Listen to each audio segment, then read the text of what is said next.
नमस्ते दोस्तों, शनि हिंदी वार्ता में आप सभी का स्वागत है। आज की कहानी सिर्फ एक कहानी नहीं, बल्कि भावनाओं का वो सैलाब है जिसे अक्सर समाज की बंद दीवारों के पीछे छुपा दिया जाता है। क्या होता है जब बरसों का अकेलापन और जवानी की दहलीज पर रखा एक कदम आमने सामने आते हैं? एक ऐसी प्यास जिसे न वक्त बुझा सका और न रिश्ते। आज की कहानी अधूरी हसरत और अनकहा रिश्ता आपको भावनाओं के एक ऐसे सफर पर ले जाएगी जहां मर्यादा और चाहत के बीच की लकीर धुंधली पड़ जाती है। यकीन मानिए, इस कहानी का अंत आपके रोंगटे खड़े कर देगा। तो चलिए इस रहस्यमयी और इमोशनल सफर को शुरू करते हैं। लेकिन उससे पहले अगर आप प्यार और रिश्तों की अनकही दास्तानों में दिलचस्पी रखते हैं तो हमारे चैनल को सब्सक्राइब जरूर कर लें। गर्मियों की उन तपती दोपहरियों में जब सूरज अपनी पूरी शिद्दत पर था, विमल हर बार की तरह इस बार भी अपने पैतृक गांव पहुंचा था। विमल अब वो छोटा बच्चा नहीं रहा था जो गलियों में खेलता फिरता। अब वह 22 साल का एक गबरू जवान हो चुका था। कॉलेज की पढ़ाई और शहर की भागदौड़ के बीच उसे गांव का वो शांत माहौल, हरे भरे लहलहाते खेत और पुराने कुएं अपनी ओर खींच लाते थे। लेकिन इस बार उसके गांव आने की खुशी कुछ अलग ही थी। गांव के उस पुराने घर में उसकी अनीता चाची अकेली रहती थी। विमल के चाचा शहर में नौकरी करते थे और साल में बस 1-2 बार ही घर का रुख करते थे। अनीता चाची की उम्र महज 28 से 29 साल के आसपास रही होगी, लेकिन उनकी खूबसूरती में वो कशिश थी जिसे देखकर वक्त भी ठहर जाए। विमल ने जब घर के दरवाजे पर दस्तक दी तो सामने अनीता चाची को देखकर उसकी धड़कनें जैसे एक पल के लिए थम सी गईं। वही मुस्कुराहट, वही सादगी जो विमल ने बचपन में देखी थी, आज और भी निखर चुकी थी। चाची ने हंसते हुए दरवाजा खोला और बड़े लाड से कहा, आ गया मेरा राजा बेटा। उन्होंने विमल के माथे को चूमा, जिसे महसूस कर विमल को कुछ अजीब सा लगा। एक ऐसी मिठास जिसमें ममत्व के साथ साथ कुछ अनजाना सा एहसास भी घुला हुआ था। विमल ने मुस्कुराते हुए जवाब दिया, हाँ चाची, इस बार तो पूरे 2 हफ्ते यहीं जम कर रहूंगा। आपके हाथ की खीर खाऊंगा और जी भरकर आम के बागों की सैर करूंगा। अनीता चाची की आंखों में एक चमक आ गई। उन्होंने धीरे से कहा, सब मिलेगा बेटा, बस अब बड़े हो गए हो तो मुझसे दूर मत भागना। विमल हंस तो रहा था, लेकिन उसकी नजरें चाची की उन गहरी आंखों में कुछ ऐसा तलाश रही थी जो शब्दों में बयां नहीं हो पा रहा था। रात का सन्नाटा गहरा रहा था। छत पर टहलते हुए विमल ठंडी हवाओं का लुत्फ ले रहा था। तभी पीछे से हल्की पदचाप सुनाई दी। चाची हाथ में दूध का गिलास लिए खड़ी थी।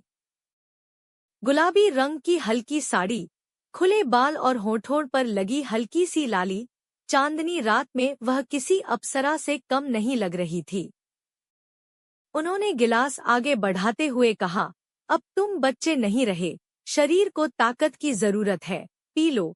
विमल ने जब गिलास पकड़ा तो उसकी उंगलियां चाची के हाथों से छुईं और एक करंट सा दौड़ गया। विमल की नजर उनके गले में पड़े उस पुराने मंगलसूत्र पर गई, जो शायद उनके अकेलेपन का सबसे बड़ा गवाह था। विमल ने हिम्मत जुटाकर कह ही दिया, चाची, आज आप बहुत ज्यादा सुंदर लग रही हैं। अनीता चाची एक पल के लिए ठिठकी, फिर शर्माते हुए बोली, बड़ी बातें करने लगा है मेरा बच्चा। लेकिन विमल की बातों ने उनके भीतर दबी किसी चिंगारी को हवा दे दी थी। विमल ने आगे बढ़कर कहा, सच कह रहा हूँ चाची, आपकी आंखों में एक अजीब सी प्यास दिखती है, जैसे आप कुछ कहना चाहती हैं पर जुबान साथ नहीं दे रही। अनीता चाची ने बिना कुछ कहे गिलास वापस लिया और नीचे चली गईं, लेकिन उनके दिल की धड़कनें अब विमल को साफ सुनाई दे रही थी। तीसरे दिन कुदरत ने भी अपना खेल दिखाया। अचानक घने बादल घिर आए और मूसलाधार बारिश होने लगी। बिजली गुल हो गई और घर में अंधेरा छा गया। चाची ने मोमबत्तियां जलाईं और कमरे के माहौल को एक अजीब सी गर्माहट दे दी। बाहर गिरती बारिश की बूंदों के बीच दोनों ने समय बिताने के लिए ताश खेलने का फैसला किया। जैसे जैसे खेल आगे बढ़ा, उनके बीच की दूरियां सिमटने लगी। कभी हाथ टकराते तो कभी नजरें मिलती। अचानक विमल ने गंभीर होकर पूछा, चाची, क्या आपको कभी अकेलापन महसूस नहीं होता? यह सवाल सुनते ही अनीता चाची के सब्र का बांध टूट गया। उन्होंने धीमी आवाज में अपना दर्द साझा किया, बहुत बार विमल।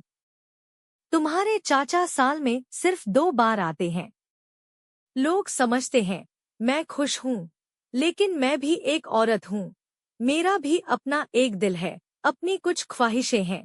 विमल ने बिना सोचे उनका हाथ अपने हाथ में ले लिया और कहा, अब मैं हूं ना चाची। उस पल सब कुछ बदल गया। बरसों की तन्हाई और दबी हुई इच्छाएं एक साथ उमड़ पड़ी। चाची ने खुद को रोका नहीं और अगले ही पल वो विमल के गले लग गईं। वह कंधा जो कभी एक भतीजे का हुआ करता था, आज एक हमसफर का सहारा बन चुका था। उस अंधेरी रात में बंद कमरों के पीछे एक ऐसे रिश्ते ने जन्म लिया जिसे दुनिया की नजरों में शायद कोई नाम नहीं दिया जा सकता था। वह रात दोनों के लिए एक नई शुरुआत थी, जहां शर्म और हया की दीवारें चाहत के सैलाब में बह गई थी। पूरी रात दोनों एक दूसरे के बेहद करीब रहे। सुबह जब विमल की आंख खुली तो उसने देखा कि चाची के चेहरे पर एक गजब का सुकून था। उनकी आंखों में वो बरसों पुरानी भूख अब शांत हो चुकी थी। यह सिलसिला विमल के रुकने तक चलता रहा। हर दिन नई कहानियों और नए एहसासों के साथ बीतता गया। लेकिन वक्त को कौन रोक सकता है? विमल के वापस जाने का दिन आ गया। चाची उसका सामान बांध रही थी, लेकिन इस बार उनके चेहरे पर वो चमक नहीं, बल्कि एक गहरी उदासी और जुदाई का दर्द था। विमल ने भारी मन से पूछा, चाची, अब आगे क्या होगा? चाची ने उसकी आंखों में देखते हुए बड़े प्यार से कहा, बेटा, तुम अपनी जिंदगी बनाओ, खूब पढ़ो। जो हमारे बीच हुआ वो हमारा एक गहरा राज रहेगा, एक ऐसी मीठी याद जो सिर्फ हमारे दिलों में रहेगी। मैं तुम्हारा इंतजार करूंगी, शायद तुम फिर कभी आओ। सिर्फ मेरे लिए।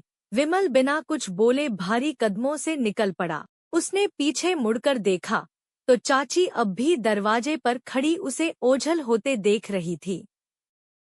वो गर्मी की छुट्टियां खत्म हो गई थी, लेकिन एक ऐसी कहानी शुरू हो गई थी जिसका अंत किसी को नहीं पता था। तो दोस्तों, कैसी लगी आपको विमल और अनीता चाची की यह जज्बाती कहानी? क्या आपको लगता है कि अकेलेपन में लिया गया यह फैसला सही था? अपनी राय हमें कमेंट बॉक्स में जरूर बताएं। अगर यह कहानी आपके दिल को छू गई हो तो वीडियो को एक प्यारा सा लाइक दें और अपने दोस्तों के साथ शेयर करना न भूलें।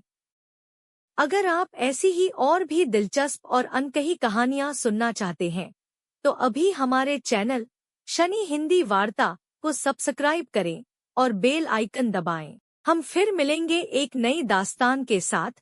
तब तक के लिए अपना ख्याल रखें। अलविदा।